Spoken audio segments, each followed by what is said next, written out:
하나님 말씀을 보겠습니다. 요한복음 14장 18절부터 19절 말씀까지 신약성경 172쪽에 있습니다. 172쪽 우리 다 같이 찾았으면 일어나서서 함께 믿음으로 하나님의 말씀을 받도록 하겠습니다. 내가 너를 그와 같이 버려두지 아니하고 너에게로 오리라. 조금 있으면 세상은 다시 나를 보지 못할 것이로되 너희는 나를 보리니 이는 내가 살아있고 너희도 살아있겠습니다. 아멘. 하나님의 말씀입니다. 자리에 앉아주시기 바랍니다. 자, 우리 다 같이 기도하겠습니다. 좋으신 하나님, 은혜와 사랑을 감사합니다.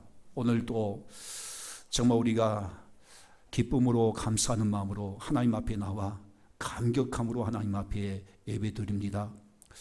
그간 예배를 드리고 싶어도 마음껏 드리지 못했던 그 아픔을 하나님께서 기억하시고 오늘 기쁜 마음으로 하나님 앞에 나와 예배드리오니 하나님께서 기뻐 받아주시옵소서.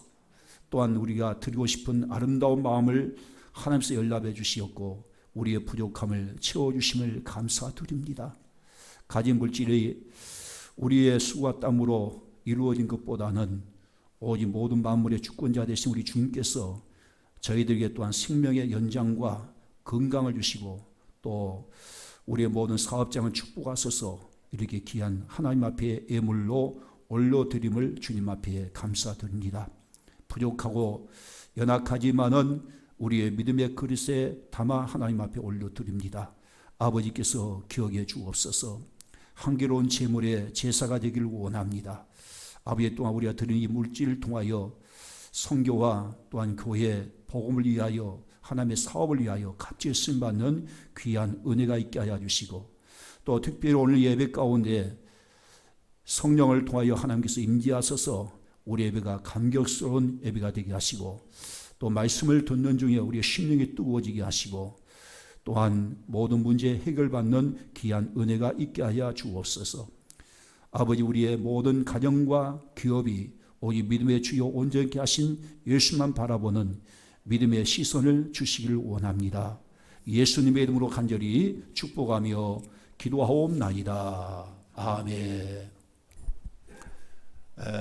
그간 코로나 사태로 인해서 우리 일상생활이 많이 달라진 것 같습니다.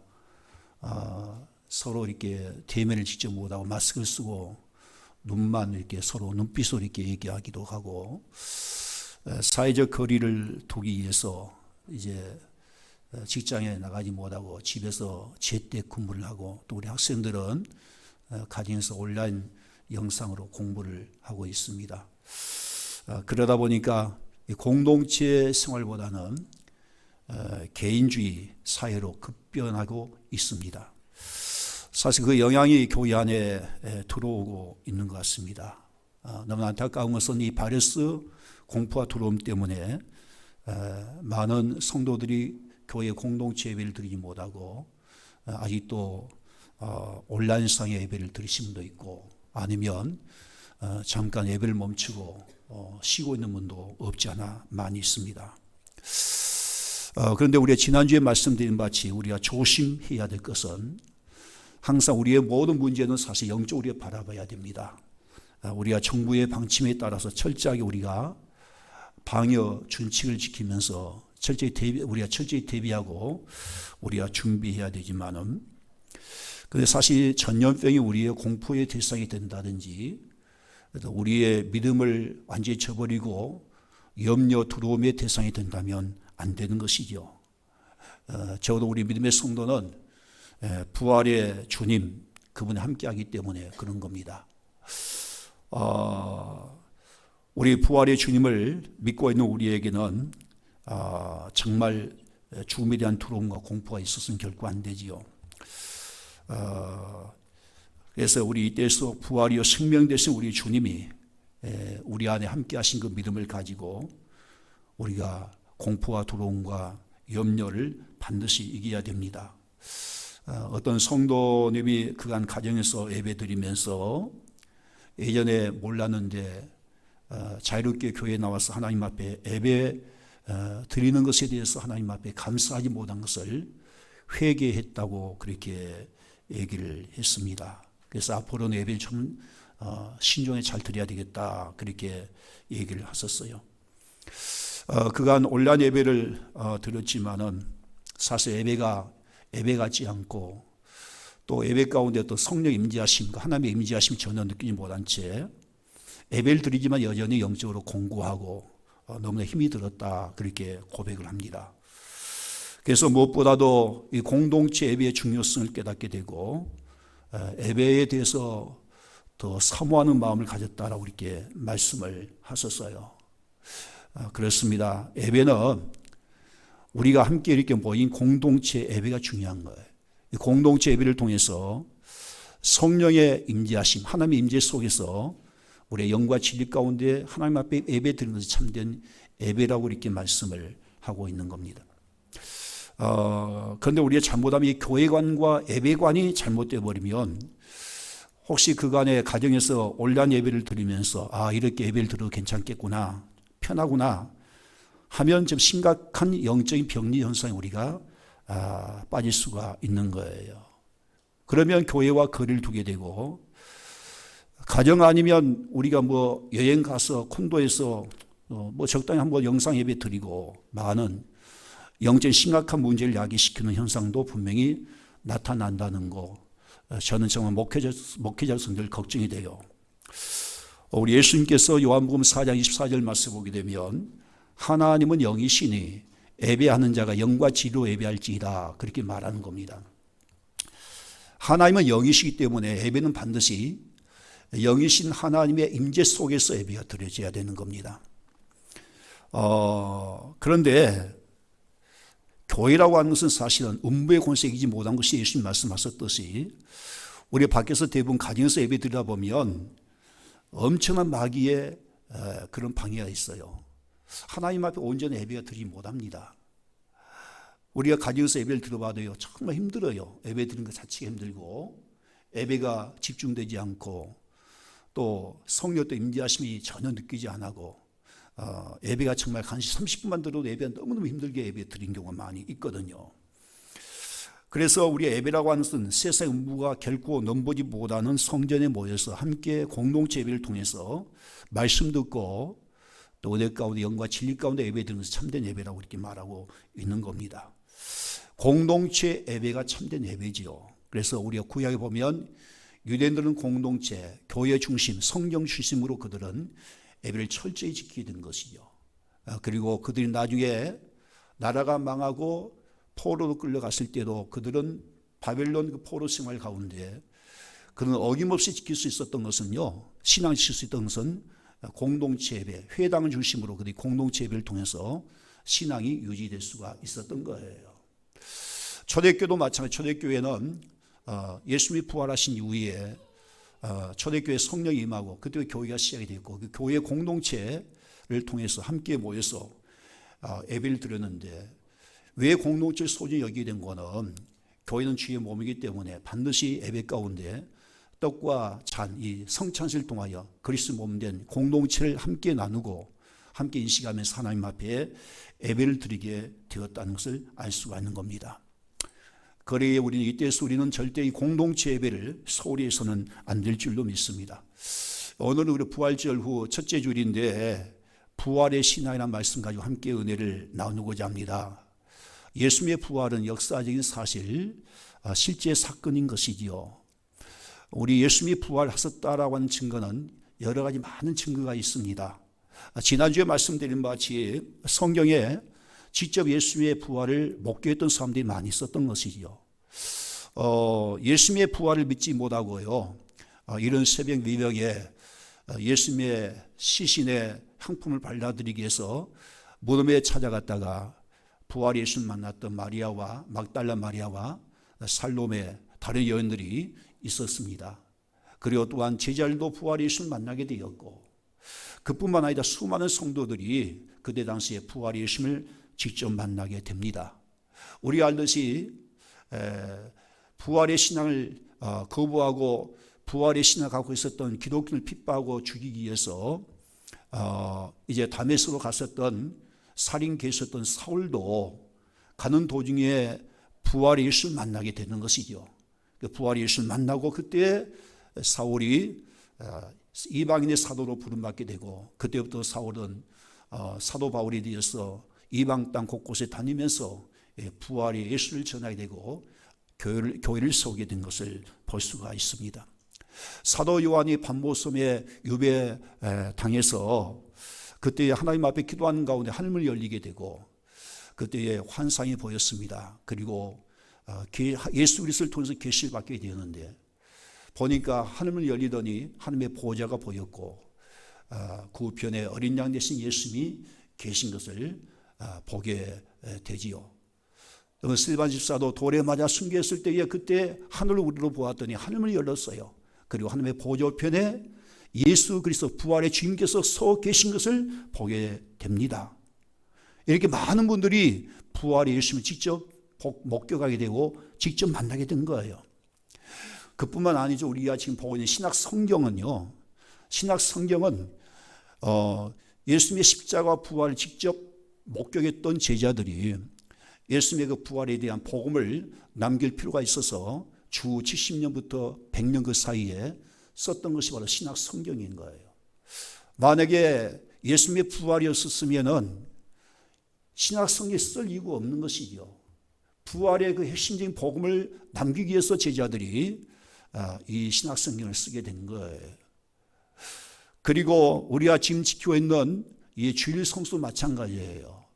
예수님이 부활하기 전까지는요, 토요일 안식을 지켰는데 예수님이 부활하신 이 주일날, 이때의 부활을 기념하기 위해서 사도들이 그리고 성도들이 모여서 하나님 앞에 예배 드리게 되면 오늘날 우리가 주일 예배를 지키게 되는 것입니다. 만약 예수님의 부활이 없으면 여전히 우리는 토요일 안식을 지킬 수밖에 없는 것이지. 이 수천 년 동안 지켜왔던 토요일 안식을 어떻게 폐지하고 한순간에 우리가 예수님이 부활하신 이 주일을 우리가 지킬 수가 있겠습니까? 그리고 무엇보다도 우리는 예수님의 부활의 확실한 증거는요, 제자들의 삶의 변화를 보면 알 수 있는 거예요. 정말 예수님이 부활하신 그 기점으로 그 앞에 제자들은요, 전혀 변화되지 않았어요. 3년 동안 예수님과 함께 그렇게 동고동락하면서 함께 살았지만은 예수님을 믿지 못했었고, 그리고 그들은 정말 예수님이 붙잡혀 갔을 때에 예수를 모른다 다 부인하다 다 도망갔던 겁쟁이였습니다. 그런데 그들은 예수님의 부활을 만나고 나서 예수님의 부활을 증거하다가 다 순교를 당하게 된 걸 볼 수 있어요. 만약에 예수님의 부활이 거짓이거나 꾸며낸 사건이라면 어떻게 그 제자들이, 그렇게 겁이 많고 두려웠던 그 제자들이 정말 죽으면서까지 예수의 부활을 담대히 전할 수가 있겠습니까? 그것도 한두 사람도 아니었던 거예요. 모든 제자들이 하나씩 다 담대하게 두려워하지 않고 예수의 부활을 증거하다가 다 순교를 당하게 된 걸 볼 수 있어요. 우리가 알듯이 수제자 베드로가 로마에 붙잡혀 가지고 예수의 부활을 증거하다가 순교를 당했는데 십자가에 거꾸로 매달려 죽게 됩니다. 빌립은 소아시아에서 십자가를 지고 죽었어요. 바돌로메는 몸에 가죽을 벗기는 죽음을 당했어요. 도마는 인도에서 창에 찔려서 순교를 당했습니다. 마가는 알렉산드리아에서 기도하면서 순교를 당했고요. 마태는 에티오피아에서 창에 찔려서 순교를 당했어요. 안드레는 그리스에서 십자가에 못 박혀 순교했어요. 마띠아는 예루살렘에서 돌에 맞아 쓰러진 뒤 목매임을 당하게 됩니다. 누가는 헬라에서 감람나무에 매달려 죽음을 당했어요.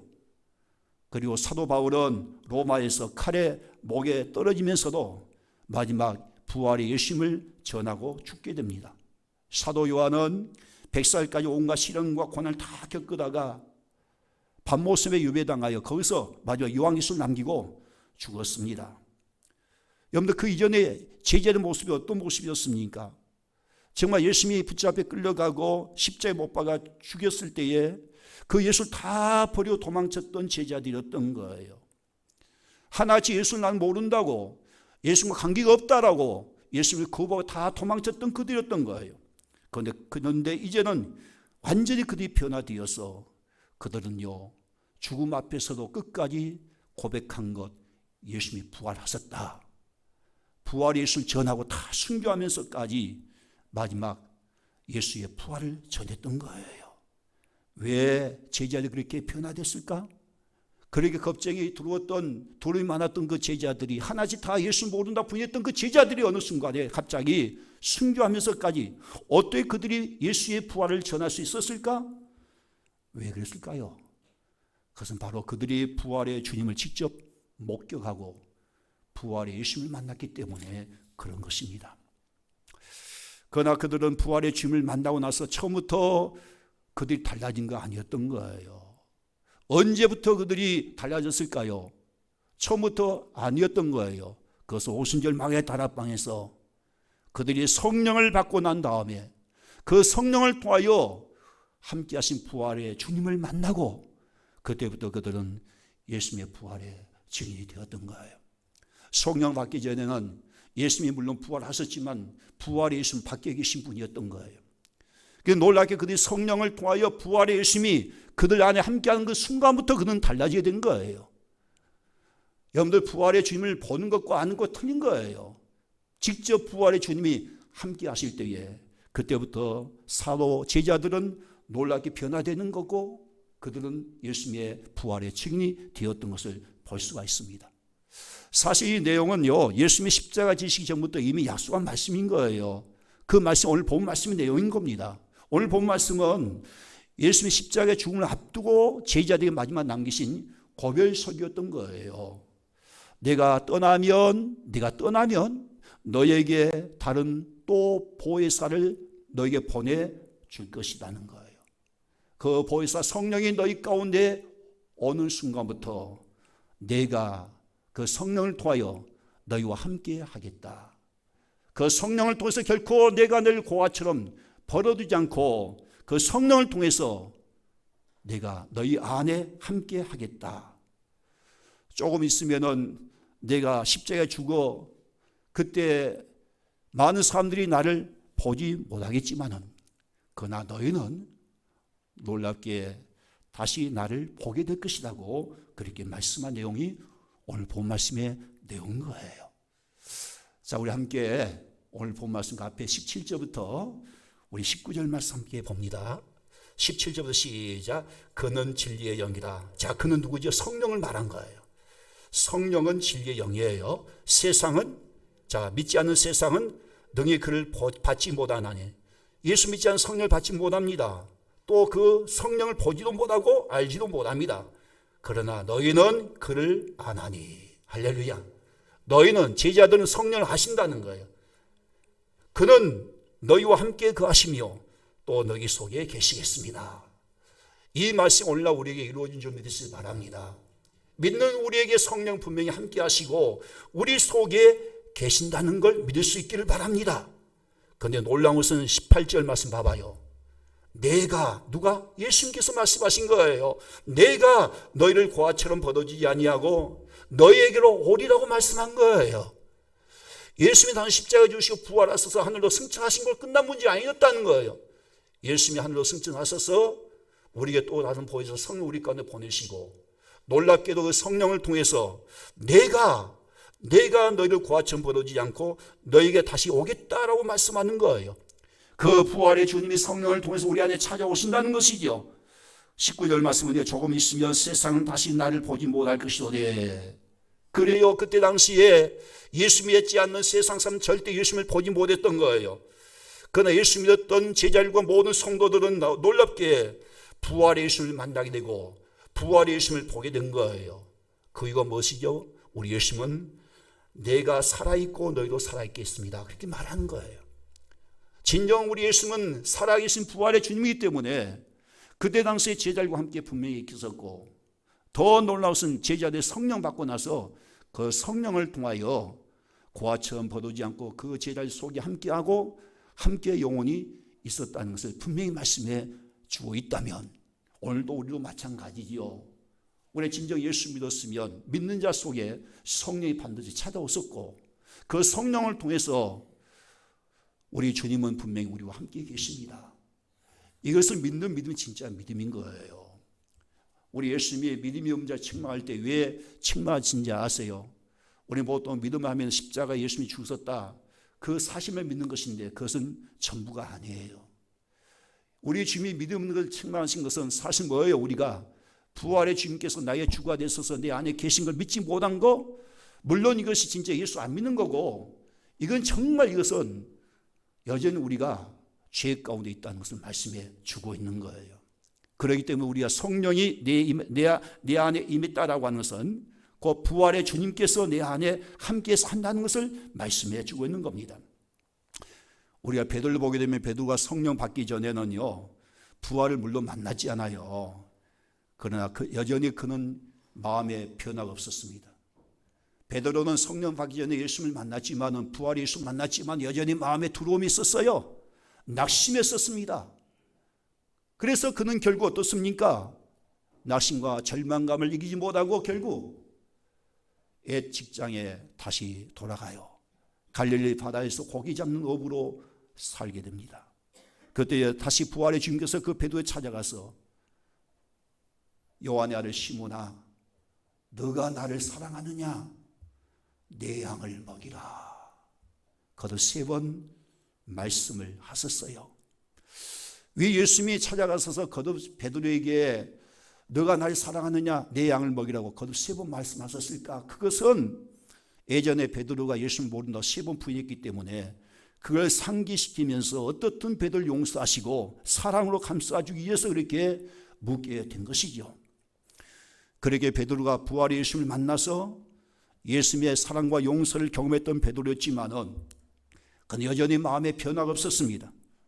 마음에 부활의 신앙도 없었고 여전히 그 마음속에 겁과 두려움이 있었던 거예요. 그래서 예수님이 부활하셨다고 담대히 밖에 나가서 예수의 부활의 증이 되지 못했던 거예요. 그런데 놀랍게 그가 언제 변화된지 아세요? 오순절 마가의 다락방에서 성령 받고 나서 어떻게 달라진지 아십니까? 그때부터 그 성령을 통해서 함께 하신 부활의 예수님을 믿게 된 거예요. 성령 받기 전에는 부활의 예수님 그 안에 없었기 때문에 그는 느끼지 못했지만 놀랍게 성령 받고 나서 부활의 예수님이 그 안에 함께 하신 믿었기 때문에 한 번은 그가 요한과 함께 성전 미문에 안진뱅이를 만나지 않아요. 40년 동안 한 번도 걷지 못했던 태생부터 안진뱅이, 그 자를 날 주목하라 그렇게 하고는 그때 베드로 뭐라고 고백한지 아세요? 은과 금은 내게 없거니와 내 안에 있는 나사렛 예수 이름으로 일어나 걸으라. 내 안에 있는 부활의 주님을 믿었던 것이죠. 그 예수의 이름으로 그 안진뱅이를 일으킨 사건이 기록되어 있어요. 그런데 여러분들 베드로가 나면서부터 안진뱅이를 일으켰다는 그 사실보다 더 놀라운 것은 그때부터 베드로는요, 예수님의 부활을 담대히 증거하는 산 증인이 되었다는 것을 알아야 되는 겁니다. 요한복음 사도행전 3장 15절 말씀 보니까 다 같이 봐요. 사도행전 3장 15절. 생명의 주를 죽였도다. 그러나 하나님이 모여 죽은 자 가운데서 그를 살리셨으니 우리가 이 일의 증인이다 했어요. 베드로는 그때부터 공개적으로 우리는 예수님의 부활의 증인이다 라고 얘기하고 있는 거예요. 여러분, 그때 당시에 공개적으로 부활하신 예수님을 증거했다고 하는 것은요, 목숨을 내놔야 되는 거예요. 죽을 각오하고 나는 예수님의 부활의 증인이다 라고 말할 수가 있습니다. 왜냐하면 그때 당시에 대제사장과 서기관과 바리새인들, 유대인들은요, 예수님 십자가에 못 박힌 당사자들이잖아요. 그런데 만약에 예수님이 부활하셨다고 한다면 곧 메시아를 죽는 것과 다름이 없단 말이에요.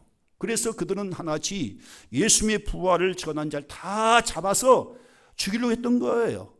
그는 끝까지 예수님의 부활을 부인하게 되고, 왜? 만약 예수의 부활을 인정했다면 그들은 곧 메시아 십자가에 못 박아 죽은 것과 다름이 없기 때문에 어떻든 예수님의 부활이 거짓말로 소문을 퍼뜨리게 만들고 어떻든 예수님의 부활을 전한 자를 다 잡아다가 죽이려 했던 것이지요.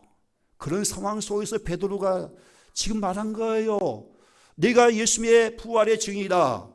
그렇게 말했다는 거예요. 이것은 베드로가 그만큼 부활의 확실한 증거를 가지고 죽을 각오를 하고 외쳤던 것입니다. 이것은 성령을 받지 않고는 결코 할 수 없는 일이었던 거예요. 얼마 전까지만 해도 예수님이 법정에서 재판을 받고 있을 때에 계집종 앞에서 계집종 걸지 않은 너가 저 나사렛 예수와 한패지라고 하니까 베드로가 굳고 반대하면서 심지어 저주하면서까지 나는 저 예수와 상관이 없다, 나는 절대 예수를 모른다 3번 푸냐고 말했던 사람이었던 거예요. 그런데 그가 완전히 달라지게 된 겁니다. 이제는 목숨을 걸고 내가 예수님의 부활의 증인이다, 그렇게 말씀하고 있는 거예요. 여러분, 우리는 어때요? 내가 부활의 증인입니까? 여러분, 뭘로 증거해 보일 수 있어요? 부활의 증인 되십니까? 왜 베드로가 이렇게 나는 예수의 부활의 증인이라고 이렇게 말할 수 있을까? 그것은 지금도 다름 아닌 내 안에 성령을 통해서 함께 하신 부활의 주님을 믿었기 때문에 그런 거예요. 바로 내 안에 부활의 주님이 함께 하신다고 하는 그 신앙이 부활의 신앙인 거예요. 이 부활의 신앙만 있으면 우리는 사도 베드로처럼 어떤 시험도 이길 수 있는 겁니다. 부활의 신앙이 있으면 죽음이요, 죽음도 돌아갈 거 없어요. 부활의 신앙인데 그렇지 않아요. 부활의 신앙은 있으면은요, 어떤 문제 앞에 시험 들 거 없어요. 많은 사람들이 부활의 신앙이 없다 보니까 시험 들지 않을 시험에서 시험 드는 거예요. 정말 안타깝게 많은 성도들이 부활의 신앙이 없다 보니까 문제되지 않는 문제 앞에, 시험 같지 않은 시험 앞에 시험 든다고 시험 들고 말이죠. 과연 어떻게 부활의 신앙이 있다고 말할 수 있겠냐라고 하는 거예요. 초대교회 성도들은요, 죽음 앞에서 시험을 들지 않았어요. 감옥에 가둬놓고 그렇게 몰매를 맞고 너 예수 믿으면 죽게 해도 그는 시험 들지 않았다는 거예요. 왜 그랬을까요? 부활의 신앙이 분명히 있었던 거예요. 그런데 오늘날 우리의 성도들이 너무나 믿음이 약해요. 아무도 문제 아닌 문제 가지고 시험 들고, 시험 같지 않은 시험 때문에 그냥 시험 들어서 예수 못 믿겠다고 말이에요. 과연 그 속에 부활의 생명이 있다고 생각하십니까? 부활의 주님이 함께 하시는 분명히 믿는다면 어떻게 그런 사소한 문제 때문에 시험 들고 넘어집니까? 여러분, 어떻게 우리의 영생을 얻었지요? 어떻게 우리 안에 영원한 생명 우리가 얻었지요? 십자가에서 우리 주님이 대신 죽은 것 때문입니까? 물론 그 말은 틀린 말은 아니에요. 그런데 이것만 가지고는 절대 영원한 생명 얻은 거 아니에요. 예수님의 십자가는 우리의 모든 죄의 문제 해결해 놓았지만은, 그런데 죄의 결과로 우리의 죽은 찾아온 이 사망의 문제는 십자가의 사건만 갖고 안 된 거예요. 사망 권세 이기시고 다시 살아나서서 성령을 통하여 우리 안에 함께 하신 우리 부활의 생명 때문에 우리는 영원한 생명을 얻게 된 겁니다. 그래서 죄 사함받은 우리에게, 거룩한 우리에게 이제 거룩한 성령이 우리에게 찾아오시게 된 거예요. 우리 속에 죄가 있으면 결국 성령 찾아올 수 없는 거예요.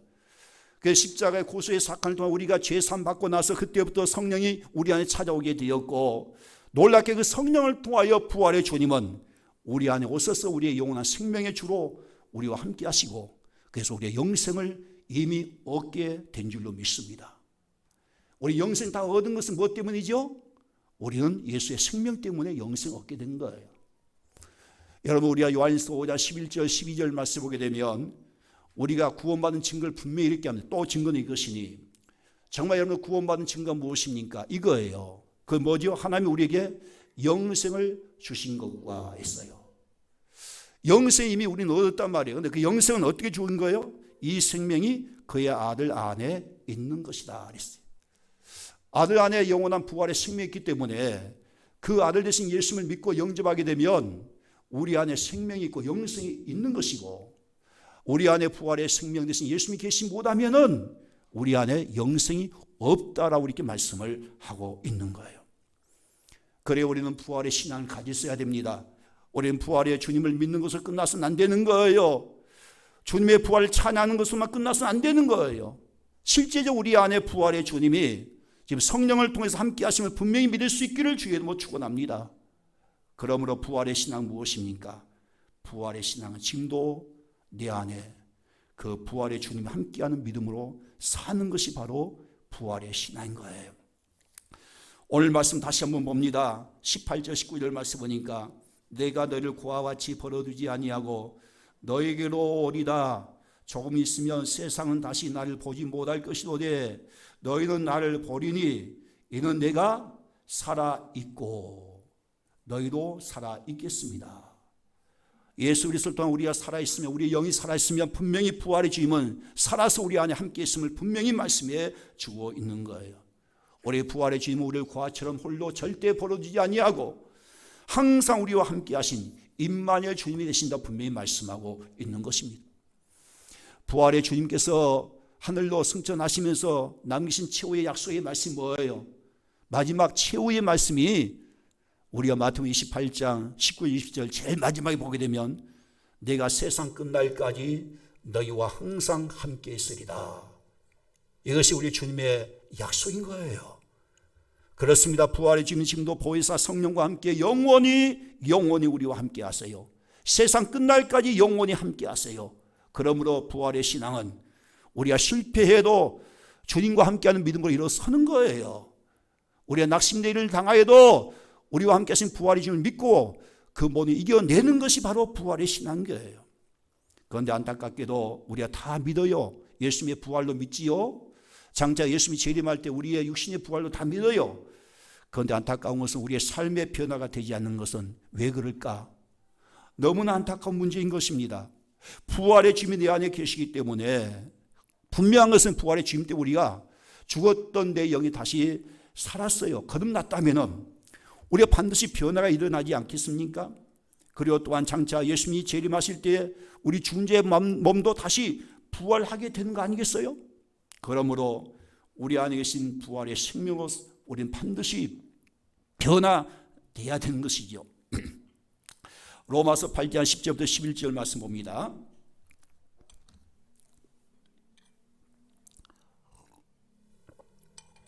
시작. 또 그리스도께서 너희 안에 계시면, 우리 안에 계신 그리스도 누구시죠? 부활의 주님이지 않아요. 아니 부활의 주님 우리 안에 계시면 우리 몸은 죄 때문에 우리가 물론 우리의 육신 죽어요. 그러나 영은 의로 말미암아 살아 있는 것이다. 할렐루야. 부활의 주님 우리 안에 계시면 우리의 영은 다시 사는 거예요. 죄로 죽었던 우리 영은 다시 산다는 것은 내가 거듭남을 말하는 겁니다. 부활의 주님 우리 안에 계시기에 우리는 분명히 거듭났다는 거예요. 또 11절 말씀 보니까 예수를 죽은 자 가운데서 살리신 이의 영, 그 성령 말인데 예수님을 죽은 자 가운데 살리신 그 성령이 너희 안에 거하면, 그리스도 예수를 죽은 자 가운데 살리신 그 성령이 너희 안에 거하신 그의 영혼으로 말미암아 너희 죽을 몸도 살리시리라. 할렐루야. 놀랍게 죽은 자 가운데 부활하신 예수님을, 죽은 자 가운데 무덤에 있는 예수님을 살리신 그 성령 우리 안에 계시기 때문에 사실 우리를 또 나중에 우리 죽을 몸도 다시 부활하게 된 것을 말씀해 주고 있는 거예요. 그러니 장차 육신의 부활만 있는 것이 아니에요. 현재의 부활, 바로 우리 거듭남이지요. 우리 속산 변화가 있다는 걸 알아야 되는 거예요. 그러기 여러분 진정으로 부활의 주님을 만나게 되면 제자들처럼 변화될 수밖에 없습니다. 사실 변화 안 되는 것이 기적 중에 기적이에요. 예수님을 세 번이나 부인하고 저주했던 베드로가 어떻게 예수님처럼 십자가에 똑바로 달릴 수 없다고 하면서 거꾸로 십자가에 매달려 순교까지 했겠습니까? 그것은 부활의 주님이 그 안에 함께 하시기 때문이죠. 사도 바울은 예수님의 부활을 전한 자를 핍박했던 자였던 거예요. 그런데 어떻게 그가 예수님의 부활을 전하다가 칼에 못뱀을 당하면서까지 끝까지 예수의 부활을 전하다 순교를 했을까요? 그것도 역시 부활의 주님이 그 안에 계시고 함께 했기 때문에 그런 것이죠. 부활의 예수님을 소식을 듣고도 믿지 못했던 의심 많은 도마가 어떻게 그가 인도에까지 가서 부활의 예수를 증거하다가 비참하게 창에 찔려서 순교했을까요? 그것도 역시 부활의 주님이 함께 하시기 때문에 그런 겁니다. 사실 우리도 마찬가지입니다. 2000년 전에 예수님이 부활하셨다는 것을 아는 것하고 오늘 본 말씀처럼 지금 성령을 통해서 부활의 주님이 우리 안에 함께 하신다는 것은 전혀 다른 문제인 거예요. 여러분들이 부활의 주님이 내 안에 계신다고 고백한 순간부터 우리는 부활의 능력으로 살아가게 되는 것입니다. 정말 내 안에 부활의 주님이 함께 하시는 내가 분명히 믿는 순간부터 우리는 변화된 삶을 살 수밖에 없는 거예요. 우리 안에 정말 부활의 주님이 함께 하시는 걸 믿는 순간부터 우리는 어떤 시험도 이길 수 있는 그런 삶을 살아가게 될 줄로 믿습니다. 우리가 고린도후서 4장 7절부터 10절 말씀을 보게 되면 놀랍게 부활의 신앙을 갖게 되면은 그 부활의 주님이 내 안에 보배가 되는 것이라는 거예요. 그러면 어떤 환난과 시험도 능히 이길 수 있다고 이렇게 말씀을 하고 있는 겁니다. 우리 다 같이 고린도후서 4장 7절부터 10절 말씀을 봐요. 우리가 이 보배를 지그릇에 가졌으니 누가? 우리 모두가 이 보배, 예수 그리스도 부활의 주님이 보배인데 우리 지그릇 속에 가졌다는 거예요. 이는 심히 큰 능력은 하나님께 있고 우리에게 있지 아니함을 알게 하려 하십니다. 할렐루야. 놀랍게 부활의 주님이 우리 안에 계신 것은 보배입니다. 왜 그런 거는요, 놀랍게 어떤 환난과 시험도 우리 안에 계신 부활의 능력으로 우리가 그걸 이길 수 있기 때문인 거예요. 8절 말씀에 우리가 사방으로 오게 쌈을 당하여 싸지 아니하며 답답한 일을 당하여도 낙심하지 아니하며 박해를 받아도 버림받지 아니하며 거꾸로 뛰림을 당하여도 망하지 아니하고 우리가 항상 예수의 죽음을 몸에 짊어지면 따라서 합시다. 예수의 생명이 뭐죠? 부활의 생명이에요. 그분이 우리 몸에서 나타나게 하려 합니다. 할렐루야. 사도 바울은 고백합니다. 우리의 육신의 몸은 질그릇과 같다는 거예요. 그런데 내 안에 보배 되신 부활의 주님이 함께 하신다는 거예요. 그 부활의 주님과 함께 살면 심히 큰 능력으로, 즉 부활의 능력으로 살아가게 된다는 거예요. 그래서 사방 오기에 쌈을 당해도 싸지 아니하고 답답한 일 당해도 낙심하지 아니하고 박해를 받아도 버림받지 아니하고 거꾸로 팀을 당해도 망하지 아니한다고 이렇게 사도 바울은 고백하고 있는 거예요. 왜 그럴까? 10절 말씀 보니까 예수의 생명이, 그 부활의 생명이 우리 몸에 나타나기 때문에, 부활의 능력이 나타나기 때문에 그런 거예요. 여러분, 그렇습니다. 부활의 주님이 우리 안에 보배가 되는 것은 그 예수의 부활의 생명이 함께하기 때문에 우리 절대 넘어져도 망하지 않습니다. 실패도 낙심하지 않습니다. 결코 망하는 법이 없다는 거예요. 사도 바울이 말이죠, 감옥에서 빌립보 교회 성도에 보낸 편지가 바로 빌립보 서신이에요. 옥중 서신이었단 말이에요. 여러분, 감옥 생활이 얼마나 힘들고 답답하겠습니까? 사방으로 오기에 쌓여서 낙심하고 절망할 수밖에 없는 상황이었던 거예요. 그것뿐만이 아니었어요. 빌립보 교회 성도들로부터 많은 마음의 상처와 괴로움을 당하고 있었던 거예요. 그리고 사도 바울은 지금 순교 직전에 있었던 거예요. 정말 사도 바울은 사방으로 다 막혀있는 답답함과 불행과 비참한 상황이 있었던 거예요. 그런데 사도 바울의 마음은 기쁨이 차고 넘쳤다는 거 믿어지십니까? 빌립보서 1장 18절 말씀 뭐라 했어요? 나는 기뻐하고 또한 기뻐하리다. 20절 21절 말씀 봐요. 살든지 죽든지 내 몸에서 부활의 주님 그 그리스도가 존귀하게 되게 하려 함이니 이제 내게 사는 것, 내 안에 사신 것은 내가 사는 것이 아니라는 거예요. 그리스도니 죽는 것도 유익함이라고 그렇게 말하고 있어요. 아니, 어떻게 그럴 수가 있습니까? 그것은 사도 바울의 심령 속에 함께 하신 부활의 주님이 능력의 보배가 되기 때문에 그런 거예요. 그 보배 되신 부활의 주님이 사도 바울에게 큰 능력으로 나타나게 된 거예요. 그 보배 되신 부활의 주님이 함께 하시기 때문에 사방으로 오기에 쌈을 당하여 쌓이지 않았어요. 답답한 일 당해도 낙심하지 않고 박해를 받아도 버림받지 않고 거꾸로 뛸을 당해도 망하지 않았어요. 도리어 그는요, 감옥에서도 빌립보 교회 성도에 뭐라고 한지 아십니까? 빌립보서 4장 4절 말씀 보니까 주 안에서 항상 기뻐하라. 내가 다시 말하노니 기뻐하라. 누구 안에서지요? 주 안에서예요.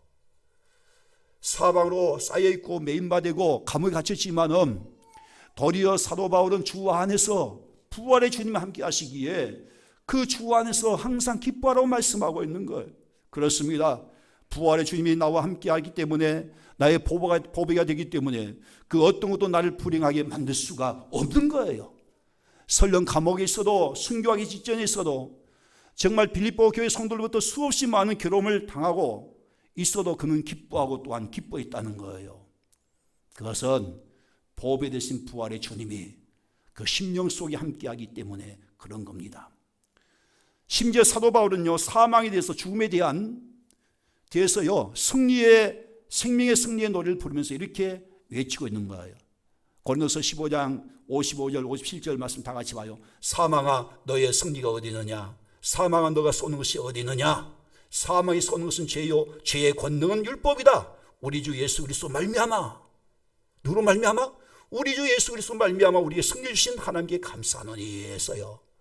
부활의 주님이 내 안에 보배가 되기 때문에 결코 죽음도 두려워하지 않았던 거예요. 왜냐하면 우리 그리스도 예수 안에서 사망을 이길 수 있기 때문에 그런 거예요. 부활의 주님이 우리 안에 계시기에 사망도 두려워하지 않게 된다는 거예요. 17살의 소녀가 폐결핵으로 죽게 되었어요. 그 순간 죽음의 공포에 대한 두려움 때문에 그는 떨고 있었습니다. 아무도 그 소녀의 그 죽음의 공포를 해결해 줄 사람이 없었던 거예요. 이 죽음의 공포가 들어오는데 정말 견딜 수가 없는 거예요. 그런데 그때 어느 날 한 선교사님이 찾아와서 그녀에게 복음을 전해 주었어요. 차츰차츰 그는 마음의 문을 열기 시작했고 하나님에 대한 관심을 갖기 시작을 했습니다.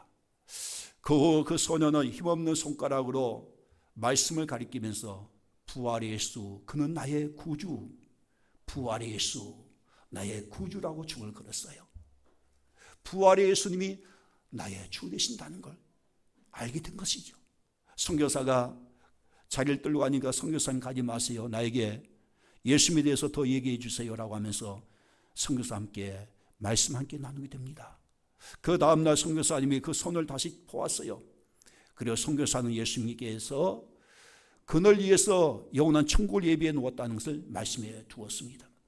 그 말을 듣고 있었던 그 소녀는 주님을 마음속에 영접을 하게 되었고, 그리고 선교사는 주님께 선교사는 그 소녀에 물었어요.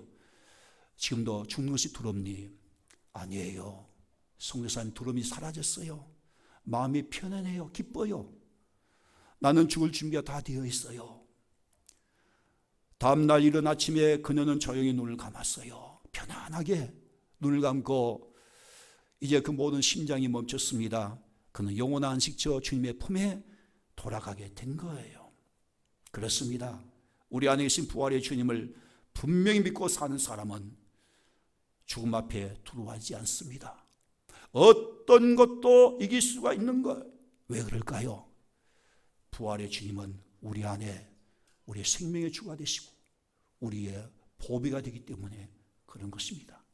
우리 모두 부활의 주님이 내 안에 함께 하신 부활의 신앙으로 살아갈 수 있기를 주의 이름으로 축복합니다.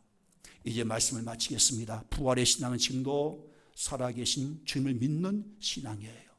내 안에 성령을 통하여 함께 하신 그 부활의 주님을 믿는 거, 이것이 부활의 신앙인 겁니다. 그 부활의 주님이 우리와 함께 하심으로 이제 우리는 변화된 겁니다. 우리가 달라지게 되고 우리 삶이 달라지게 되는 거예요. 결코 환경이 우리를 변화시킨 거 아니에요. 환경이 변화되지 않는다 할지라도, 사도 바울처럼 감옥에 갇혀 사방으로 에워싸임을 당한다 할지라도 그것이 문제가 아니에요. 부활의 주님이 내 안에 계시기에 내 마음이 변화될 수밖에 없는 거예요. 부활의 주님 때문에 도리어 기뻐할 수밖에 없는 거고, 내 안에 우리를 거듭나 계신 그 부활의 주님 때문에 내가 거듭나고 변화될 수밖에 없는 거예요. 내가 완전히 세상은 달라질 수밖에 없는 거예요. 이것이 바로 내 안에 계신 부활의 주님을 나타내는 부활의 증인된 삶이 된 줄로 믿습니다. 예수의 부활을 믿는다고 하면서 전혀 내 삶이 변하지 못한다면, 여전히 내 속에 세상 염려 걱정으로 가득하게 된다면 어떻게 우리의 부활의 산 증인으로 살 수 있겠습니까? 이제 여러분, 우리 안에 계신 부활의 주님을 분명히 믿으십시오. 부활의 주님 분명히 우리와 함께 영원히 우리와 함께 하시는 분명히 말씀하고 계신 거예요. 그 부활의 주님을 분명히 우리가 믿고 산다면 우리 자신도 물론 변화되지만 놀랍게 환경이 아무리 우리를 매이고 얽맨다 할지라도 그것 때문에 우리가 답답하게 여기지 않습니다. 그것 때문에 우리가 넘어지지 않습니다. 도리어 우린 주 안에서 사도 바울처럼 기쁨을 누리며 살 수 있는 거고, 어떤 상황에서 우리는 범사 하나님 앞에 감사하며 살 수 있는 거예요. 이것이 우리의 부활의 산 증인의 삶인 줄로 믿으시길 바랍니다. 이제 우리들도 제자처럼 부활의 산증인의 삶을 살 수 있기를 주의 이름으로 축복합니다. 우리 다 같이 찬송가